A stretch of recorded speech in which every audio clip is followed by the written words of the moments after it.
ஆனா ரூம் கிடைச்சிருச்சேன்னு நம்ம மாடியில ரூம் கட்டாம இருந்துடக்கூடாது. அதை நீங்க மறந்துடாதீங்க. நான் ஏன் மீனா அதெல்லாம் மறக்க போறேன். இதுவே நமக்கு நிரந்தரமா கிடைச்ச ரூம் கிடையாது, இரவலா கிடைச்சிருக்கு. இந்த ரூமை வாங்குறதுக்காகவே அம்மா சீக்கிரம் மனோஜுக்கு ஒரு கல்யாணம் பண்ணி வச்சாலும் வச்சிருவாங்க. அது என்னமோ உண்மைதாங்க.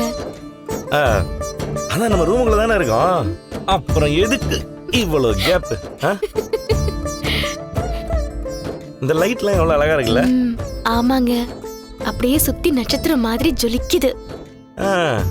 அது என்னமோ உண்மைதான். அந்த நட்சத்திரங்களுக்கு நடுவுல முழு நிலா மாதிரி நீ ஜொலிக்கிற. என்ன, எனக்கு ஒரு பாட்டு ஞாபகத்துக்கு வருது. என்ன பாட்டு? அதான், கொடிய செய்ததும் காற்று வந்ததா, காற்று வந்ததும் கொடிய செய்ததா. இதுல எதுக்கு எது ஆரம்பம், எதுக்கு எது காரணம்னே தெரியாது. அதான் நம்ம கண்ணதாசனோட வார்த்தைகளோட அழகேவும். எனக்கும் அந்த பாட்டெல்லாம் 2 வரி ஞாபகம் இருக்கு. அப்படியா? பாடு.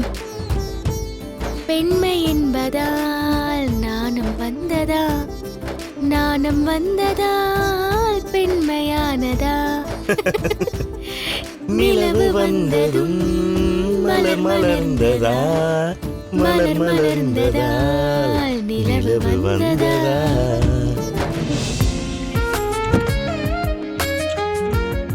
ஏய், நீ எதுக்கு இங்க வந்த? முதல்ல வண்டி ஓட்டிருங்க. ஏன் மனோஜ் டென்ஷன் ஆகுற? இங்க பாரு, நமக்கு இருக்கிற லைஃப் ரொம்ப கம்மியான டைம் தான். அதுல எதுக்கு இந்த டென்ஷன், கோவம் எல்லாம்?